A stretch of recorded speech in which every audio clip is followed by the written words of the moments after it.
ان اللہ بے شک اللہ اور اس کے فرشتے پڑھ رہے ہیں، تم پڑھو۔ اپنا اللہ نے بتا دیا کہ ہم پڑھ رہے ہیں،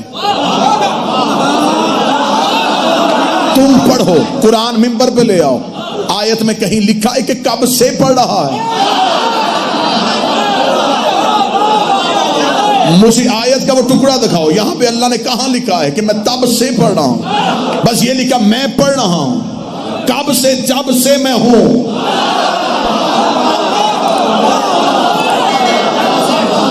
جب سے میں ہوں، تب سے پڑھ رہا ہوں۔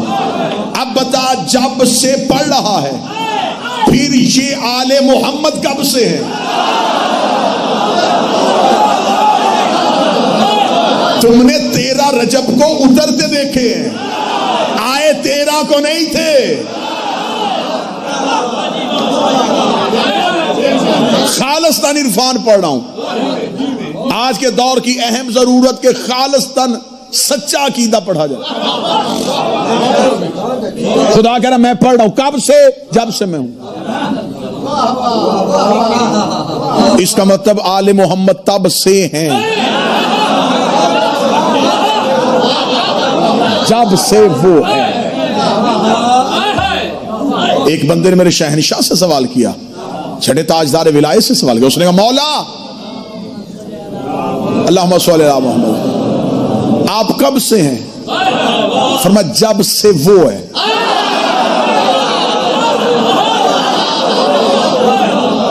اس نے کہا وہ کب سے ہے؟ فرمایا جب سے ہم ہیں۔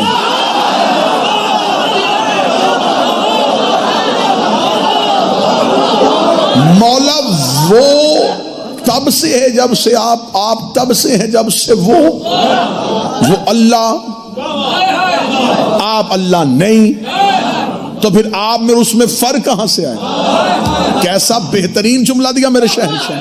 فرمایا جب سے وہ ہے تب سے ہم اس کے علم میں ہیں۔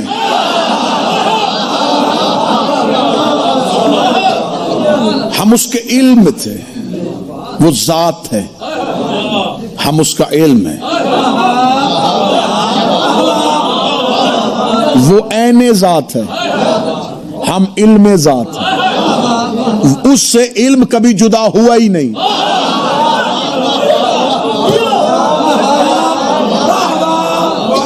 جب سے وہ ہے تب سے ہم ہیں، ہم اس کے علم میں تھے، اس کے علم میں رہنے کی وجہ سے وہ اللہ ہو گیا۔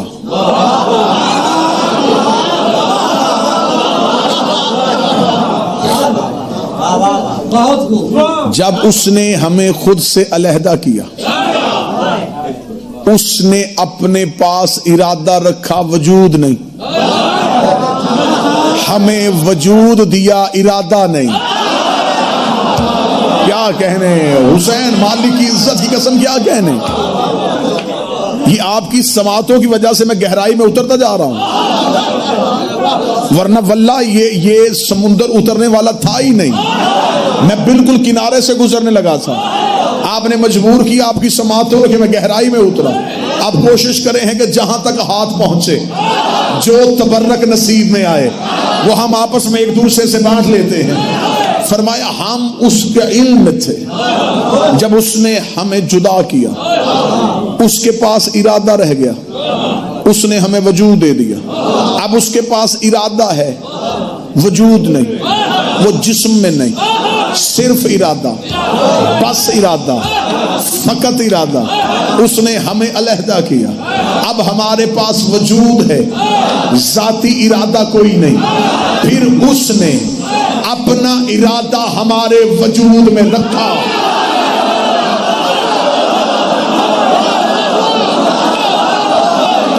اس نے اپنا ارادہ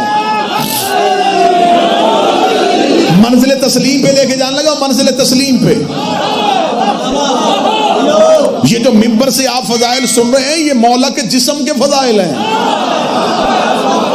خیبر میں لڑتا ہوا علی دے کے خوش ہونے والی قوم آئے منزل تسلیم پہ پہنچے کہ ہم نے جانا کس منزل پہ؟ فرمایا ہم بسم اللہ سرکار موجود ہے تو سجدہ ہے، اور وہ وجود ہے کہ جلا وجود ہے۔ ہم اس کے اس نے ہمیں وجود دے دیا، اپنا ارادہ ہمارے وجود میں رکھ دیا۔ جب اس نے اپنا ارادہ ہمارے وجود میں رکھا، اب جب ہم بولے، ہم نہیں بولے،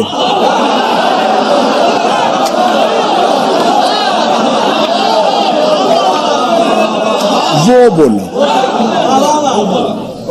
ہم راضی ہوئے، ہم نہیں ہوئے، وہ۔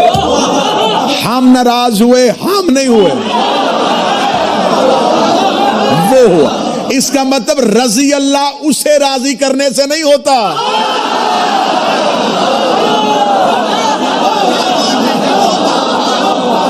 انہیں راضی کرنے سے۔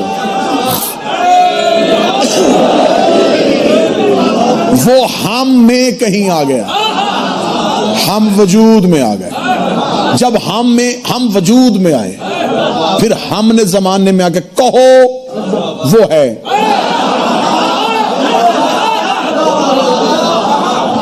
نظر وہ نہیں آیا، نظر ہم آئے۔ وہ تو نظر آیا ہی نہیں، وہ تو دکھائی دیا ہی نہیں، وہ تو کسی سے ملا ہی نہیں، وہ تو آدم سے بھی نہیں ملا۔ قرآن یہاں رکھ دو، میں قرآن سے ثابت کر دیتا ہوں، وہ تو آدم سے بھی نہیں ملا۔ ایک نبی کے بارے میں لوگوں کو شبہ ہے کہ اس سے ملتا تھا، جسے حضرت موسیٰ کہتے ہیں، اس سے بھی ملتا نہیں تھا۔ وہ لقاء اللہ نہیں تھا، ملاقات کرنے والا نہیں تھا کہ اللہ سے ملاقات کرتا تھا۔ وہ کلیم اللہ تھا، باتیں کرتا تھا۔ وہ صرف اللہ کا لہجہ سنتا تھا۔ کہیں کتاب میں دکھا دو کہ اس نے کہا کہ میں ملتا ہوں، ملا تو تھا ہی نہیں۔ کلیم اللہ، کلام کرنے والا، جس سے اللہ گفتگو کرتا ہوں۔ کہاں کرتا تھا؟ طور پہ۔ تو اللہ تو ہر جگہ پہ ہے، اللہ موسیٰ سے گھر میں کیوں نہیں بولا؟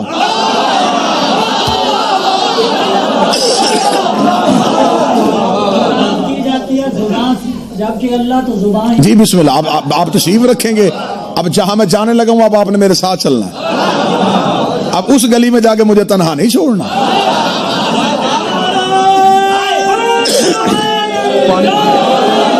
وہ گفتگو کرتا تھا، توجہ میری طرف، توجہ رکھیں۔ کیا کرتا تھا حضور؟ گفتگو، اللہ سے باتیں کرتا تھا۔ کہاں کرتا تھا؟ کوہ طور پہ جا کے۔ یہاں پہ اگر آ کے غیر مسلم آپ سے سوال کر لے کہ اس کا مطلب ہے کہ آپ کا اللہ طور پہ رہتا تھا، وہ موسیٰ کے گھر جا کے باتیں نہیں کرتا تھا، تو اس کا مطلب ہے کہ معاذ اللہ وہ محدود تھا۔ تو جو محدود ہو جائے وہ اللہ ہوتا ہی نہیں، تو پھر وہ طور پہ کیوں بلاتا تھا؟ گفتگو ہی کرنی تھی، گھر بیٹھ کے کر لیتا، طور پہ بلایا۔ آؤ قرآن کے پیچھے چلیں۔ کہاں جاتا تھا؟ قرآن کہتا وادی مقدس میں۔ کیا ہوتا تھا؟ فرمایا وہاں حکم آتا تھا نلین اتار، شانوں کو جھکا، احترام کے ساتھ آ کے کھڑا ہو جاتا۔ پھر علماء تفاسیر لکھتے ہیں کہ ایک شجر سے آواز آتی تھی، موسیٰ اپنا سوال کرتا، شجر سے جواب آتا۔ اس کا مطلب ہے کہ مولویوں نے نتیجہ نکالا کہ اللہ شجر سے بولا۔ اب میرا ماتمی کا یہاں پہ ایک سوال ہے، طالب علم کا یہاں سوال ہے کہ اگر اللہ شجر میں یعنی درخت میں بولتا تھا تو اس کا مطلب ہم سمجھیں کہ اللہ اس شجر میں حلول ہو گیا، اس میں سما گیا، اور جو کسی مخصوص چیز میں سما جائے، ہاں سب اللہ ہی نہیں۔ تو اگر بابا ظہور اللہ نے شجر ہی میں سمانا تھا تو اللہ موسیٰ میں کیوں نہیں سمایا؟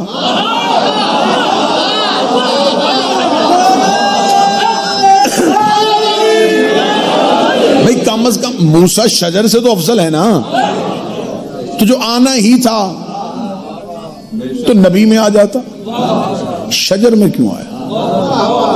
اب تعداد تھوڑی رہتی جائے گی جہاں جہاں بڑھتے چلے جائیں گے. میں چرخ چہارم کی سیر پہ جانا چاہتا ہوں. میں چاہتا ہوں کہ کوئی اونچی اڑان بھری جائے. اس کا مطلب ہے کہ موسیٰ سے گفتگو ہوتی تھی شجر پہ. یار ایک مفسر نے لکھا درخت سے بولتا تھا، درخت سے بولتا تھا.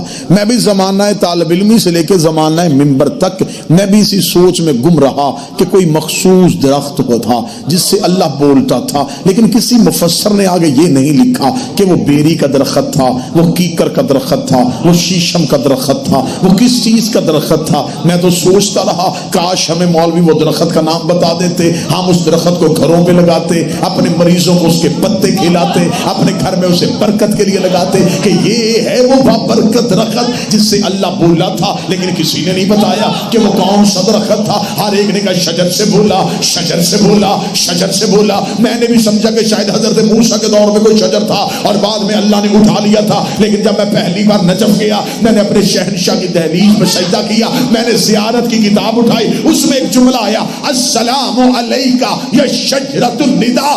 اے بولنے والے شجر، تجھ پہ ہمارا سلام.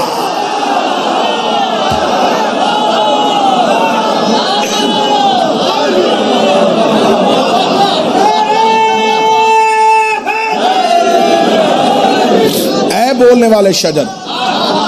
بسم اللہ.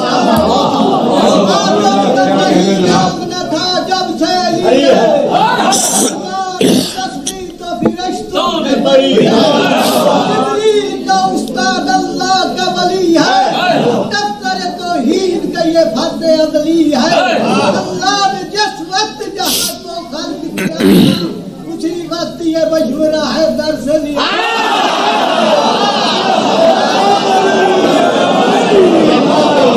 مشورہ نہیں لیا تھا، ان کے پسینے سے خلق کیا تھا. خلق العرش من العرق راسہ، ان کے سر کا پسینہ لیا عرش بنا دیا. خلق الانبیاء من العرق الجبین، ان کی پیشانی کا پسینہ لیا فرشتے بنا دیا. خلق الملائکہ من العرق صدرہ، ان کے سینے کا پسینہ لیا فرشتے بنا دیا. خلق اللوح والقلم من العرق یدین، ان کے ہاتھوں کا پسینہ لیا، ایک سے لوح بنا دی، ایک سے قلم بنا دیا. خلق الارض من الارض رجلین، ان کے پاؤں کا پسینہ لیا اور زمین بنا دی.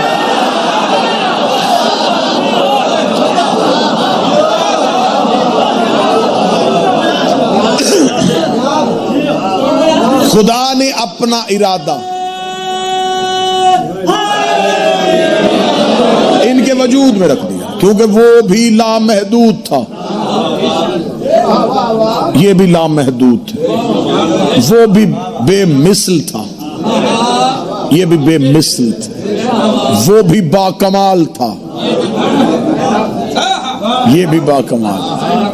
جب وہ ان میں آ گیا، اب اس نے کہا مجھے علیحدہ اپنا منوانے کی ضرورت ہی نہیں. انہوں نے اسے پہچنوایا ہی ایسا، آپ کو سمجھ میں نہیں آئے گی میں کیسے گھوم کے واپس درود پہ آنے لگا. اگر کوئی بندہ کہے کہ وہ اللہ جو ہے وہ ان میں رہ کے نظر کیوں نہیں آیا، میں ابھی اس بندے کے سامنے اس سے پوچھتا ہوں، میں اس سے پوچھوں گا کہ تو بتا تو کہاں ہے.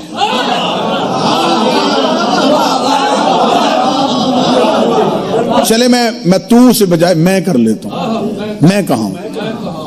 میں آپ سے پوچھوں کہ آج اس بستی میں رنگ پور میں مجلس پڑھنے کون آیا ہے، آپ کہیں گے جی آپ آئے ہیں. میں یعنی کہ میں آیا ہوں. آصف میرا اسم ہے، ذات نہیں. خطابت میری صفت ہے، ذات نہیں. میں جو مجلس پڑھنے آیا ہوں وہ میں کہاں ہوں. یہ فلسفے کی بحث ہے جو میں آسان کر کے کرنے لگا. میں کہاں ہوں، آپ کہیں گے یہ تو صاحب یہ میرا جسم ہے، میں نہیں.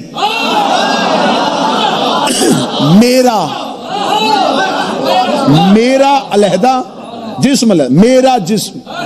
وہ جس کا جسم ہے وہ کہاں ہے؟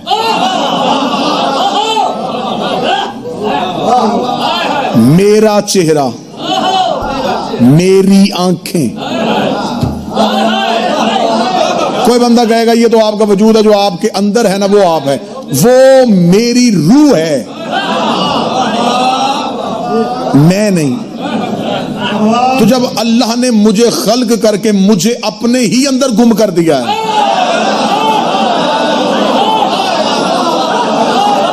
انسان مر بھی جائے تو بندے کہتے ہیں زید کی میت. زید کہاں ہے؟ وہ جس کا وجود ہے وہ کہاں ہے؟ وہ جس کا چہرہ ہے وہ کہاں ہے؟ تو خدا نے تمہیں آل محمد سمجھانے کے لیے تمہیں تمہاری ذات کے اندر گم کر کے خدا نے بتایا کہ تمہارے اندر میں نے گم کر دیا ہے. اب کوئی تم تک پہنچنا چاہے وہ تمہارے وجود کو پائے گا، کوئی تمہیں دیکھنا چاہے وہ تمہارا چہرہ پائے گا. خدا نے کہا بس یہی میری مثال ہے، مجھے ڈھونڈنے کی کوشش نہ کرنا، پہلے دیکھو میرا چہرہ کہاں ہے، میری آنکھیں کہاں.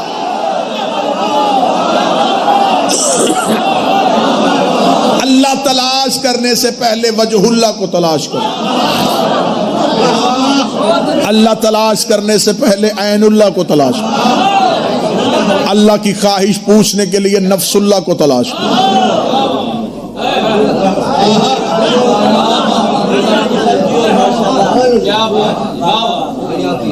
وہ ابھی تک قائم کیسے ہے تو کسی قائم کو تلاش کرو.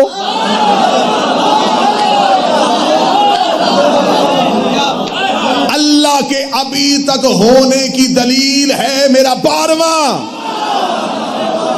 وہ بھی ہے اور نظر نہیں آتا، یہ بھی ہے اور نظر نہیں.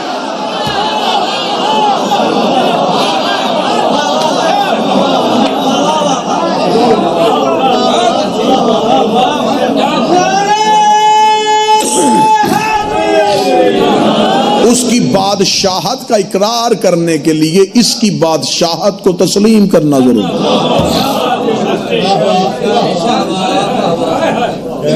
میں نے چاہا کہ میں اللہ کے گھر کی زیارت کے لیے جاؤں. میری سعودی عرب جانے میں اللہ کے گھر کی زیارت کی خواہش تھی. میں پاکستان سے اٹھا اور میں سیدھا چلا گیا ایئرپورٹ پہ. میں نے کہا جی میں سعودی عرب جانا چاہتا ہوں، ٹکٹ میرے پاس ہے، مجھے جہاز میں بٹھاؤ. بٹھا دیں گے ایسے؟ وہ کہیں گے جناب آپ یہ بتائیں آپ کے پاس ہم سعودیہ جانے کا ویزا ہے؟ میں نے کہا یہ ویزا کہاں سے ملے گا؟ سعودی عرب کے بادشاہ سے؟ انہوں نے کہا نہیں، اس بادشاہ نے اپنا ایک نمائندہ تمہارے ملک میں بٹھایا.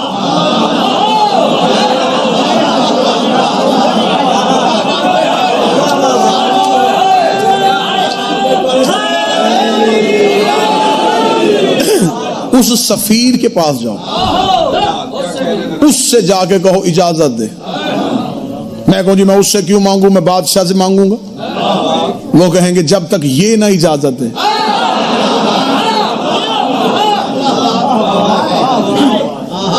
اس کی اجازت ہوتی نہیں، اسے اس نے با اختیار کر کے بھیجا ہے.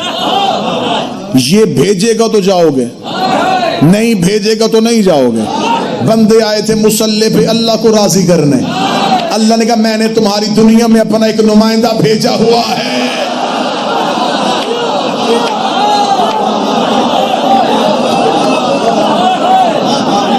پہلے میرے اس نمائندے کے پاس جاؤ، میں نے اسے با اختیار کر کے بھیجا. وہ لکھ کے دے گا تو پھر تم مجھ تک پہنچو گے.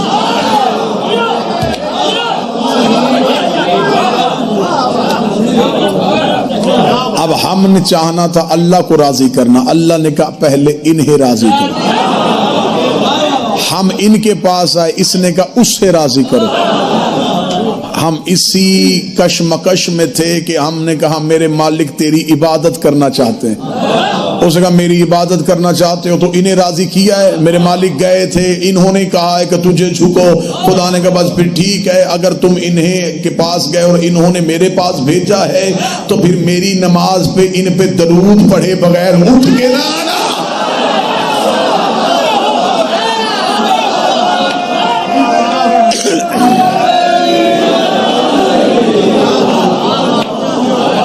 تو نے پڑھ لی ہے میری نماز تو اب بیٹھ جا. میرے 8ویں شہنشاہ مامون کے دربار میں تھے، ایک عربی بدو آیا. اس نے امام کو بیٹھے دیکھا، امام کے چہرے کی ہیبت اور جلالت دیکھی، آ کے مامون کے کان میں کہنے لگا یہ کون ہے؟ اس نے کان میں کہا، امام کی آواز ہے ادھر آ بتاؤں میں کون ہوں، ادھر آ۔ اس سے کیا پوچھ رہا ہے؟ بدو ڈر گیا کہ میں نے کان میں بات کی تھی۔ میرے شہنشاہ کے سامنے آ کے کھڑا ہوا، امام نے فرمایا میں تمہیں بتاتا ہوں میں کون۔ امام نے فرمایا اللہ کو مانتا ہے؟ کہنے کا مانتا ہوں۔ فرمایا میں نے منوایا ہے۔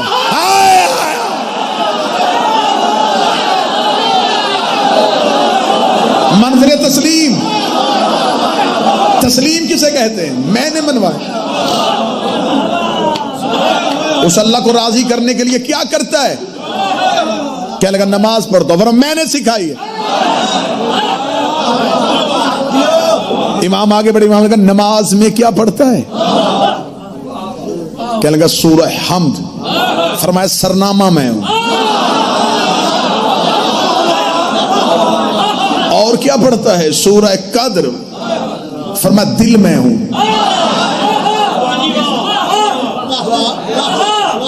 وہ قرآن کی ایک ایک سورت پڑھتا گیا، ہم بتاتے رہے اس کا دل ہم ہے، اس کی وجہ ہم ہے، اس کا سرنامہ ہم ہے۔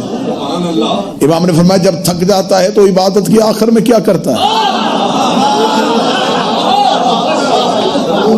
اس نے کہا اس پہ درود پڑھتا ہوں۔ اتنا کہنا تھا، امام کے چہرے کی رنگت ہی بدل گئی۔ امام نے فرمایا ان یصلی الصلاۃ الا بوجهک الفسقط، اگر تو مجھے چھوڑ کے اس کی نماز پڑھے تو اللہ تیری نماز تیرے چہرے پہ مار ہے۔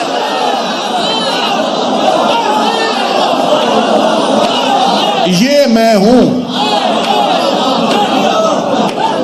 میرے بغیر اس کی نماز پڑھے گا وہ تیرے چہرے پہ مارے گا۔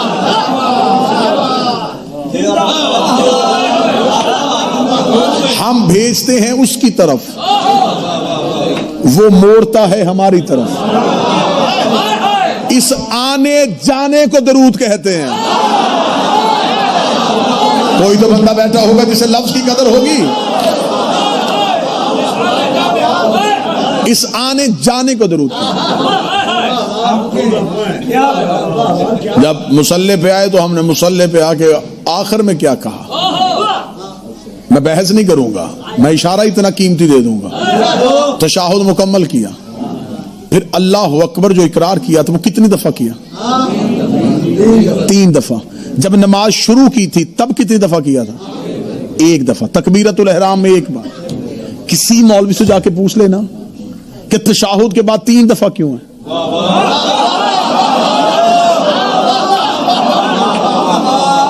خدا نے کہا تھا میں عبادت تب قبول کروں گا اگر انہیں تسلیم کرو گے۔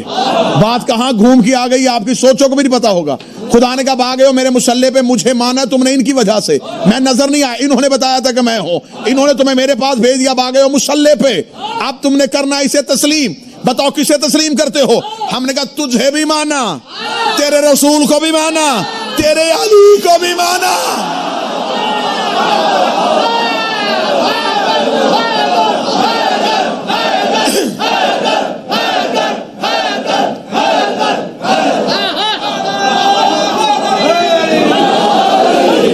تو میرا نادان دوست، اگر گواہی تم نے 2 کی دی تھی، تسلیم 3 کو کیسے کیا؟ اگر تیری گواہی اشہد ان محمد رسول اللہ کے بعد چپ ہو گئی تھی، پھر ہاتھ بھی 2 دفعہ اٹھاتا، صرف تجھے ماننا، تیرے رسول کو ماننا، دیکھا جائے گا علی کے لیے۔ تسلیم 3 کو کیا، گواہی 2 کی کیسے دے دی؟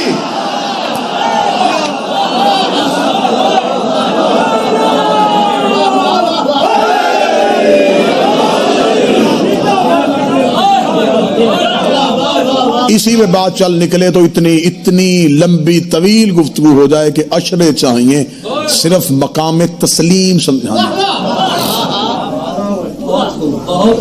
ابھی شیعت میں سے اکثریت اقرار کی پوزیشن میں ہے، تسلیم کی پوزیشن میں۔ اقرار والے مانتے ہیں مولا علی کو مانتے ہیں، مولا حسن تسلیم کرنا ہے، تسلیم کرنے کے لیے قربانیاں دینی پڑتی۔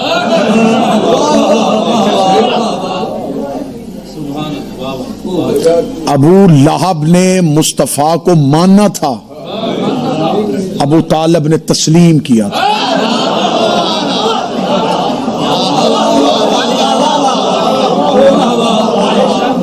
مدینے کے لوگوں نے امیر المومنین کو ماننا تھا، سلمان نے تسلیم کیا۔ آپ کے چپ کے بندھن کو توڑنے کے لیے 9 لاکھ حسین کو مان رہے تھے اور تسلیم کر رہا تھا۔ ان میں سے کسی نے نہیں کہا کہ تو نبی کا بیٹا نہیں، انہوں نے کہا تو بیٹا بھی نبی کا ہے، قرآن بھی تیرے گھر میں آیا، مانتے ہیں، تسلیم ہونے کیا۔ ایسے ہی اپنے دور کی حجت کو صرف مانو نا، تسلیم کرو۔ ہم پوری دنیا میں سیدہ کا مقدمہ کس بات پہ لڑ رہے ہیں کہ دربار خلافت میں سیدہ کو تسلیم نہیں کیا گیا۔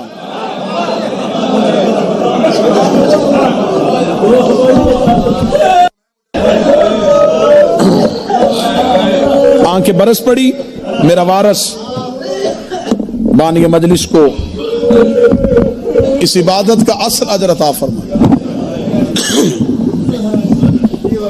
مجلس میں آنا داد و تحسین نہیں، حصول معرفت معصومین ہے،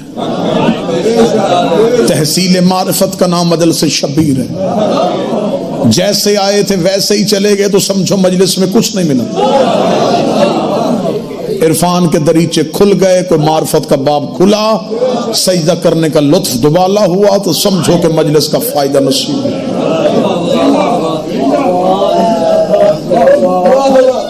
مجمع نہ بنو، لشکر بنو۔ مجمع نہیں چاہیے، لشکر چاہیے۔ تماشائی نہیں چاہیے، ناصر چاہیے۔ زبانی دعوے دار نہیں چاہیے، عملی خرچ والے چاہیے۔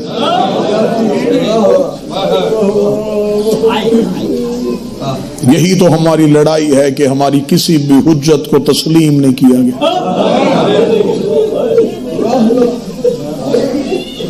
تسلیم نہ کرنے کی سب سے بڑی نشانی ہوتی ہے اس حجت سے بے خبر رہنا۔ خبر ہی نہیں تھی کوفے والوں کو کہ ارا کے جنگل میں کون آ گیا ہے۔ جنہوں نے تسلیم کیا تھا وہ 72 ریت کے ٹیلوں پہ پہنچ گئے۔ یہ دور ہے میرے آخری شہنشاہ کا، تمہیں خبر ہے کہ وہ موجود ہیں، لیکن یقین مانو تسلیم والے پہنچ چکے ہیں۔ تم بے خبر ہو سکتے ہو، کائنات کے وارث کا نظام چل رہا ہے، مربوط ہے الہی نظام کے ساتھ، میرے مالک کا نظام۔ نظام کائنات کا چلنا اس بات کی دلیل ہے کہ شہنشاہ کا دور موجود ہے۔ بے خبر ہم ہیں۔ کسی پیاسے کو کسی دشت میں اگر پانی نہ ملے تو اس بات کی دلیل نہیں کہ یہاں کنواں ہے ہی نہیں۔ سورج کو دیکھ کے آنکھیں بند کر لینا اس بات کی دلیل نہیں کہ کرنیں موجود نہیں۔ ہماری زمانے سے لڑائی اس لیے ہے کہ چلی جو گئی تھی دربار میں رسول کی بیٹی۔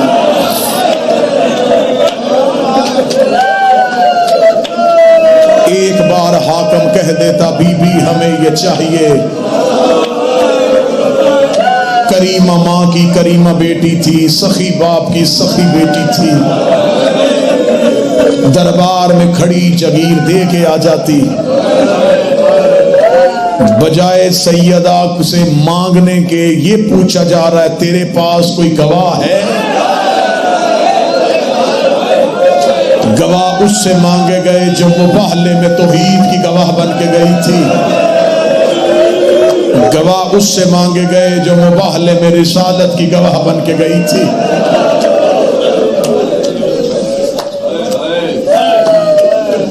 زمانے تک آج تک سیدہ کا حق نہ پہنچنا، کتابوں میں نہ ہونے